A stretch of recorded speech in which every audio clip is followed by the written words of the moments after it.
Baik, Lanjut. ya, bismillahirrahmanirrahim. Assalamualaikum warahmatullahi wabarakatuh. Eh, Terima kasih Pak Mariadi MPD Cisti atas waktunya. Yang mana kegiatan hari ini yaitu untuk melengkapi tugas PPG saya. Di sini saya akan mewawancarai pakar yang saya anggap berkompeten untuk menganalisa penyebab dari identifikasi masalah yang terjadi di sekolah saya. Baik, untuk yang pertama saya ingin menanyakan mengenai guru belum memahami secara maksimal implementasi kurikulum. Mungkin saya minta analisa dari Pak Mariadi. Kepada Pak Mariadi, saya persilakan. Baik, terima kasih Saudara Raisan sebagai peserta PPG. Kita langsung saja dari pertanyaan guru belum memahami secara maksimal implementasi kurikulum. Ada benarnya juga. Kenapa? Karena untuk sosialisasi implementasi kurikulum itu pemerintah sekarang ini melaksanakan kegiatan melalui daring. Nah, kemampuan dan kesempatan guru di dalam mengakses setiap kegiatan yang berhubungan dengan daring ini belum maksimal, kemungkinan mungkin di daerah-daerah yang belum memiliki jaringan internet yang baik. Kemudian yang kedua, mungkin juga kesibukan dari guru tersebut sehingga tidak tercerahkan di dalam sosialisasi. Dan apalagi sekolah juga belum memfasilitasi. Tapi sebenarnya dalam konteks pemahaman secara dasar, mungkin guru telah memahami. Tapi secara kegiatan implementasi kurikulum yang ideal, nah ini yang masih kurang, dan hampir semua sekolah juga terkendala dengan pemahaman secara konsep tentang implementasi kurikulum tersebut. Ini penyebabnya adalah karena implementasi kurikulum ini sosialisasinya melalui daring, melalui jaringan, dan kemudian juga waktunya tidak tidak betul-betul disediakan khusus kepada guru tersebut. Nah, saya kira seperti itu problem yang terjadi. Itu jawabannya. Baik, sangat jelas mengenai analisis penyebab kenapa guru belum maksimal dalam implementasi kurikulum. Dekat. Baik, terima kasih Pak Mariadi MPD Cisti. Kita lanjutkan ke identifikasi masalah yang kedua, yaitu kurangnya penerapan model, pendekatan, metode, strategi dalam pembelajaran inovatif. Baik, Pak Mariadi, kami persilakan. Memang benar bahwa hampir sebagian guru, mungkin bisa dikatakan lebih banyak guru, kurang dalam pemahaman tentang konsep bagaimana memilih model, metode, pendekatan, teknik, dan strategi dalam proses pembelajaran yang inovatif. Kita mengetahui bahwa pembelajaran inovatif adalah pembelajaran yang didesain oleh guru itu sendiri dengan tujuan supaya materi pembelajaran itu bisa tersampaikan kepada siswa dan siswa dapat melaksanakan proses pembelajaran itu dengan baik, dengan penuh semangat, dan jangan lupa pembelajaran itu adalah pembelajaran yang siswa lebih aktif daripada guru. Nah, penyebabnya adalah berkemungkinan guru tersebut secara konsep dia tidak memahami apa itu model, dia tidak memahami apa itu pendekatan, dia mungkin tidak memahami apa itu metode dan lain-lain sebagainya. Dan ini juga menyebabkan terhambatnya proses perkembangan bagaimana kita bisa lebih memberikan ruang yang cukup, yang luas kepada siswa untuk mendapatkan keluasan materi yang diinginkan. Nah, jadi persoalannya adalah ketidakmampuan guru di dalam menggali berbagai informasi dan meningkatkan kemampuannya dalam memahami konsep model pendekatan metode tersebut. Nah, sehingga pembelajaran inovatif tidak tersampai dengan baik. apalagi pada kurikulum Merdeka sekarang. Nah, pembelajaran inovatif inilah yang menjadi dasar dalam proses pembelajaran. Nah, kira-kira demikian. Baik, terima kasih Pak Mariadi. Kita lanjut saja pertanyaan yang ketiga, yaitu mengenai penerapan pembelajaran dan asesmen yang belum berorientasi berbasis HOT, ya, High Order Thinking Skill. Baik, bagaimana pendapat Pak Mariadi mengenai penyebab dari identifikasi masalah ini? Terima kasih. Saya lanjut, Pak Mariadi. Baik. Nah, dalam pembelajaran dan asesmen berorientasi pada HOT ini juga berhubungan dengan metode, pendekatan, dan model pembelajaran yang kita pilih tadi. Kenapa? Karena ketika kita mengajar tentu ada desain. Mendesainnya itu maksudnya ketika kita memilih salah satu model, maka ada urutan atau yang kita kenal dengan sintaksis, urutan-urutan dalam proses pembelajaran. Nah, dalam urutan-urutan pembelajaran itu, kalau kita hubungkan dengan asesmen atau pembelajaran yang berbasis atau berorientasi pada HOT, nah itu kan tidak serta-merta langsung HOT, high order thinking, tapi kita memulainya juga dengan low atau low order thinking sampai middle order thinking. Nah, jadi konsepnya adalah ketika materi A, maka guru harus membuat indikator materi A itu dimulai dari berpikir paling rendah hingga berpikir ke tingkat tinggi. Itu dia, berpikir tingkat rendah itu kalau di proses pembelajaran kita kenal dengan taksonomi C1, C2, C3 hingga ke C5. C5, C4, C5 itu berada pada posisi high order thinking.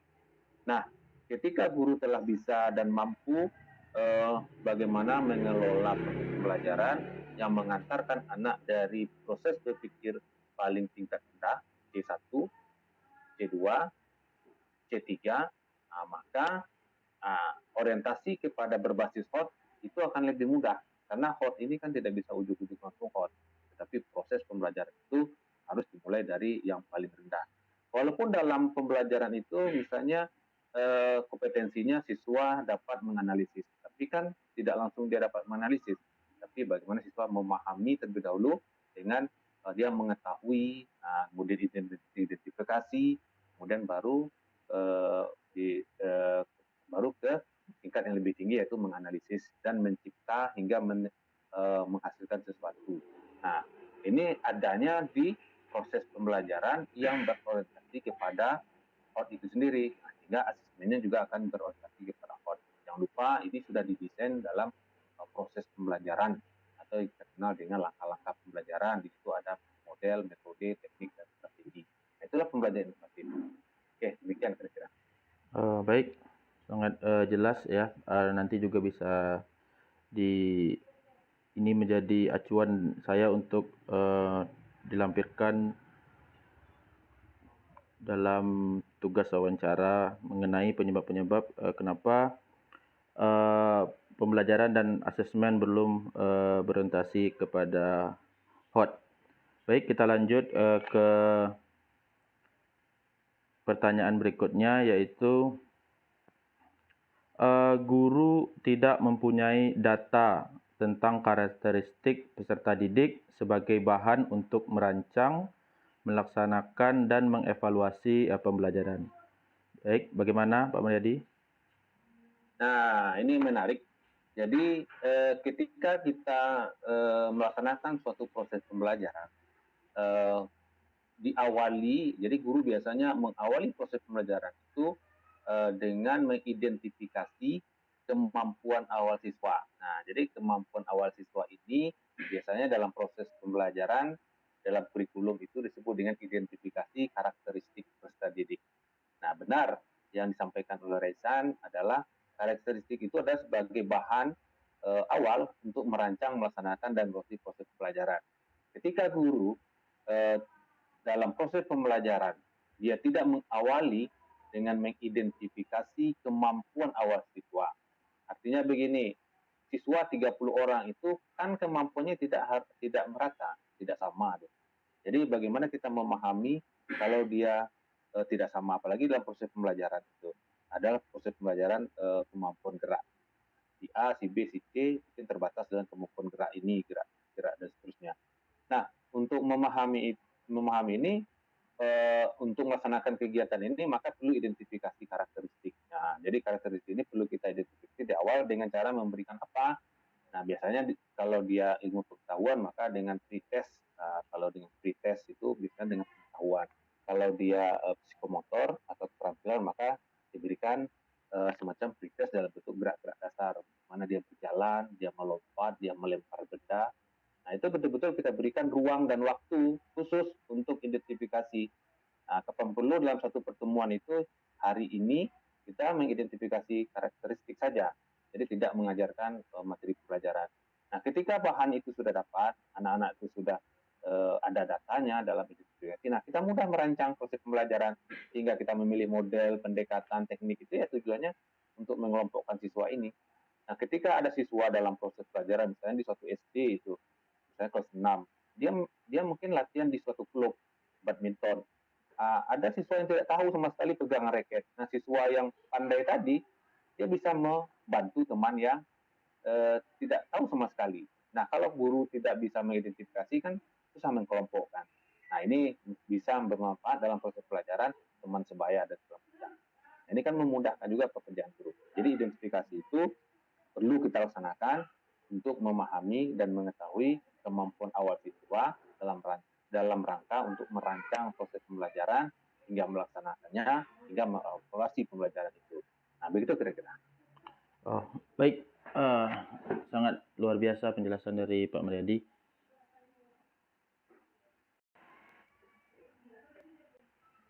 Baik, kita lanjutkan yang pertanyaan berikutnya, yaitu mengenai perangkat pembelajaran yang belum dikembangkan sesuai dengan kebutuhan peserta didik dan tingkat kurikulum atau yang tuntutan yang diharapkan dari kurikulum. Baik, bagaimana pendapat Pak Mariadi? Baik, nah ini juga berhubungan dengan bagaimana kemampuan guru di dalam mendesain pembelajaran dan bagaimana si guru tersebut menyajikan materi-materi dalam proses pembelajaran dan dikuasai oleh siswa. Nah, kita memahami bahwa dalam kurikulum 13 itu kan proses pembelajaran itu kalau di 13 kita kenal dengan kompetensi dasar. Jadi kompetensi dasar adalah kompetensi minimum, minimum yang dikuasai oleh siswa. Nah, memang di dalam kurikulum 13 itu dia hanya target capaian pembelajaran itu sampai tingkat dasar saja. Nah, jarang sekali guru ketika siswanya sudah mencapai dan memenuhi kompetensi dasar, dia akan melakukan kompetensi lanjutan atau mungkin memberikan pembelajaran yang lebih luas lagi. Nah, kenapa? Karena berhubungan dengan waktu. Nah, berhubungan dengan waktu ketika kompetensi dasar itu pun kompetensi dasar pun tidak juga semuanya bisa dikuasai oleh siswa. Nah, jadi bagaimana guru tersebut bisa mendesain pembelajaran yang dikembangkan sesuai dengan kebutuhan peserta didik. Nah, pengembangan kebutuhan peserta didik ini maksudnya mungkin adalah ketika siswa telah memahami kompetensi dasar, dia bisa melanjutkan kepada kompetensi lanjutan yang nanti kompetensi lanjutan itu memberikan kesempatan kepada siswa untuk memahami materi lebih luas lagi. Nah, itu sebenarnya.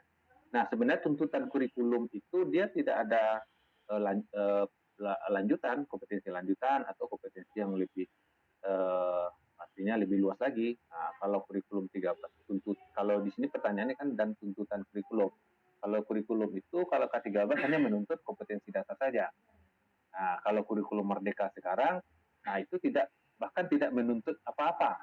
Nah, dia hanya menuntut capaian pembelajaran dan ketika siswa itu hanya mencapai targetnya hanya sampai 5 levelnya atau 6, ya itulah kemampuannya.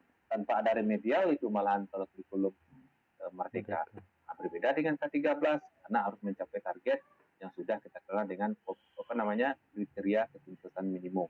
Ketika sekolah mata pelajaran menetapkan 80, maka itulah target yang harus dicapai siswa. Kalau kurikulum Merdeka kan tidak lagi. Nah, ini sebagai bahan kepada peserta PPG bahwa ada kurikulum yang dua hal yang berbeda yang harus dipahami, ada kurikulum 13 dan kurikulum Merdeka.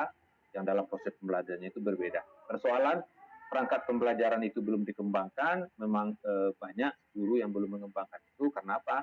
Karena tuntutan dari kompetensi dasar tadi dan capaian proses pembelajaran di kurikulum Merdeka. Ya targetnya hanya sampai di situ. Nah mungkin ini persoalannya adalah kita mengetahui biasanya ini kan dilihat dari output siswa, kemudian sarana-prasarana pendukung, keluasan materi. Nah, ini sebenarnya berhubungan ke situ untuk pengembangan perangkat pembelajaran. Nah, kemudian kemampuan guru juga di dalam bagaimana dia berinovasi dari jawaban di atas tadi. Kalau dia sering berinovasi dan sering membuat satu pembelajaran membuat memilih metode dan membuat langkah-langkah pembelajarannya efektif, ya bisa saja dikembangkan. Atau tidak mungkin targetnya sampai kompetensi dasar dan capaian pembelajaran saja. Sampai situ kira-kira. Itu jawaban. Baik, terima kasih Nadi. Kita lanjutkan ke pertanyaan berikut, yaitu mengenai kurangnya penggunaan LKPD, ya, lembar kerja peserta didik. Ya. Nah, ini menarik sekali nih. Kebetulan di samping saya ini sebagai pernah menjadi instruktur nasional tahun 2014 hingga sekarang, dan sekarang menjadi kepala sekolah. Nah, ini menjadi problem sekali adalah rata-rata hampir 9 sampai 80 hingga 90% guru itu dalam proses pembelajaran tidak menggunakan lembaran kerja peserta didik. Padahal LKPD ini adalah bagian yang sangat membantu guru di dalam proses pembelajaran interaktif dan pembelajaran inovatif. Kenapa demikian? Guru itu tidak hanya sebagai orang yang hanya menyajikan mata pelajaran, menyajikan materi pembelajaran, menyampaikan materi pembelajaran, tapi dia sekarang sudah berubah menjadi fasilitator, ya kan? Sebagai fasilitator saja atau sebagai teman dalam proses pembelajaran. Nah, LKPD ini adanya di mana? LKPD ini sebenarnya dalam kegiatan proses pembelajaran, itu kegiatan inti. Nah, jadi dalam kegiatan inti itu ada LKPD. Nah, terpisah dari kegiatan inti. Kegiatan inti hanya menceritakan proses kegiatan. LKPD adalah langkah-langkah bagaimana siswa dituntun untuk problem solving. Nah, ini memecahkan persoalan dalam proses pembelajaran. Karena pembelajaran sekarang kan model pembelajaran yang digaungkan oleh kurikulum Merdeka adalah project-based learning dan problem-based learning. Nah, jadi inquiry itu sudah mulai ditinggalkan orang. Nah, problem dan project dia. SD bagaimana? SD juga seperti itu. Jadi anak-anak SD itu diajarkan dia mencari sendiri.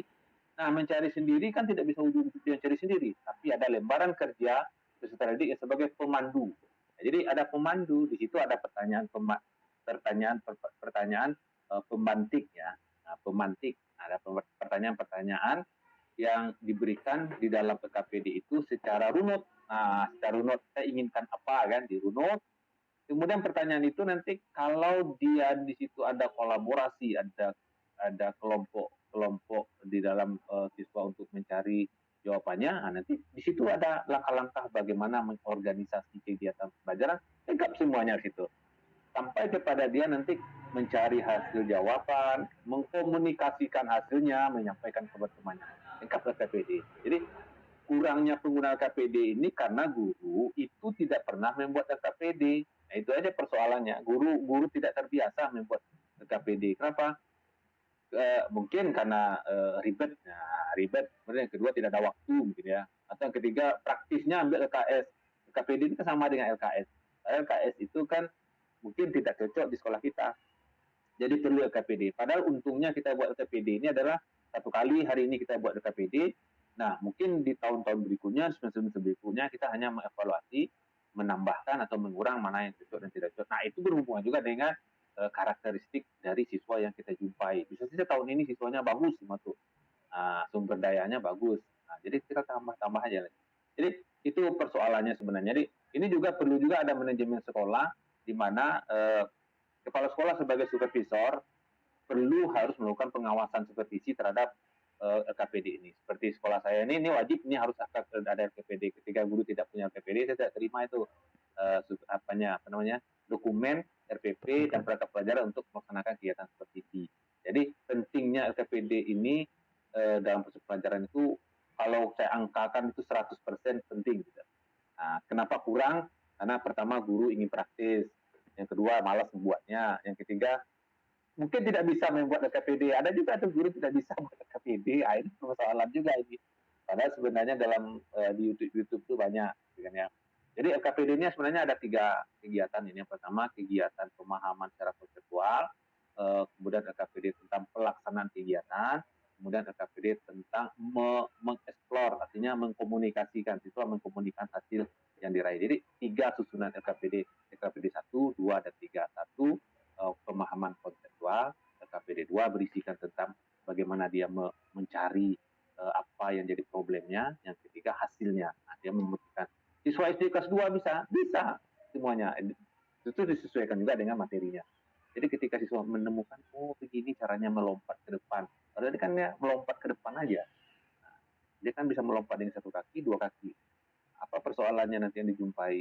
Nah itu kalau dia berkomunikasi mencari ikan itu kan artinya memberikan kesempatan dan ruang kepada dia bereksplor diri. Nah itu pentingnya LKPD. Demikian Pak Resan, kali. Baik, Boleh 10 juga boleh nih, mantap juga nih 10. 10. Emang saya tidak salah ini kalau instruktur nasional, jadi penjelasannya sangat perinci dan sangat jelas. Jadi Betul. baik, kita lanjut. Yaitu mengenai kurangnya sarana dan prasarana pembelajaran pendidikan jasmani, olahraga, kesehatan. Bagaimana Ya. pendapat Pak Mariadi? Ya, baik. Nah, ini saya memposisikan lagi sebagai manajerial ya, manajemen sebagai orang yang mengelola suatu persekolahan.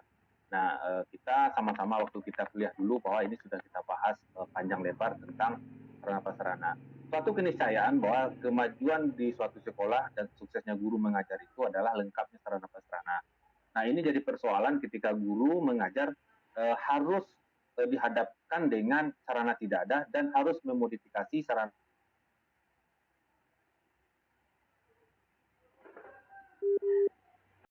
Ulang pertanyaan. Ya Bang, kita ini tadi ada gangguan sedikit tadi Pak Mariadi, mohon maaf ada panggilan, jadi otomatis jaringan mati. Baik, lanjut Pak Mariadi mengenai kurangnya sarana prasarana pembelajaran PJOK. Ya, nah ini benar adanya bahwa hampir di semua sekolah itu sarana-prasarana adalah merupakan suatu keniscayaan yang harus dilengkapi di sekolah. Masih kurang, mungkin jawabannya ada masih kurang dan tidak terakomodasi dari semua materi yang ada. Salah satu contoh misalnya ketika di sekolah A ingin mengajarkan proses pembelajaran softball, nah, itu mungkin di sekolah itu tidak memiliki softball gitu. Nah, atau nanti belajar tentang bola voli juga sarana pun tidak lengkap. Ada bolanya, lapangan mungkin yang tidak ada. Nah, ini yang menjadi kesulitan di dalam guru dalam proses pembelajaran dan ingin mengembangkan proses pembelajaran juga berhubung dengan sarana-prasarana. Jadi, nah perlunya perlunya sinergitas antara kepala sekolah dan guru mata pelajaran di dalam mensikapi ini adalah bagaimana kepala sekolah secara manajerial dan kebijakan dari sekolah itu pengguna anggaran.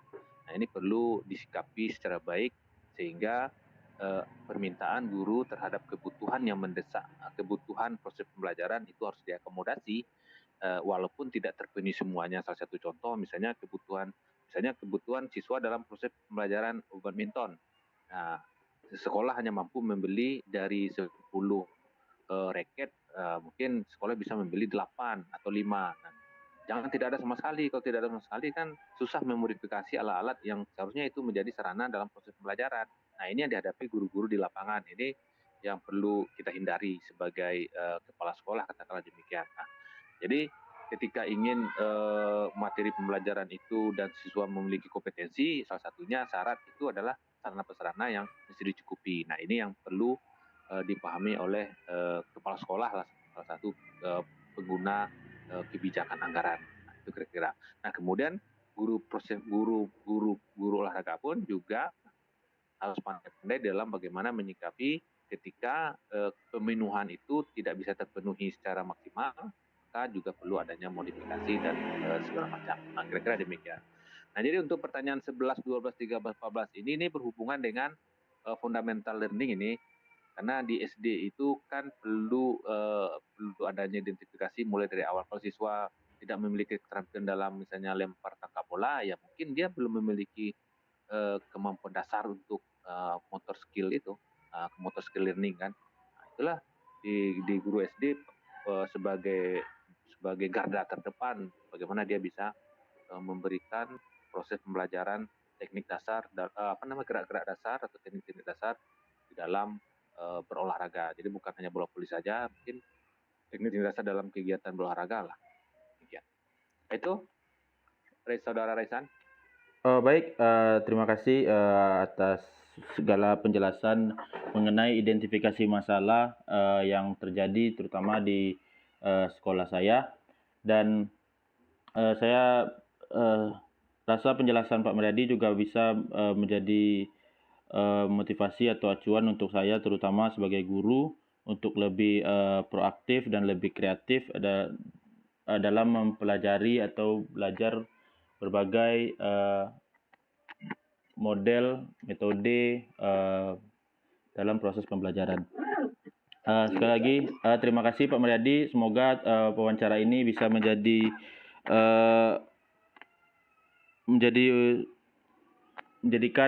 proses ini menjadi tugas untuk saya dan melengkapi tugas PPG saya agar bisa mendapatkan hasil yang baik. Oke, amin, mudah-mudahan. Terima kasih. Terima kasih Pak Meriadi. Mudah-mudahan sehat selalu. Kirim salam untuk keluarga. Ya. Saya akhiri dengan wabillahi taufiq wal hidayah. Assalamualaikum warahmatullahi wabarakatuh.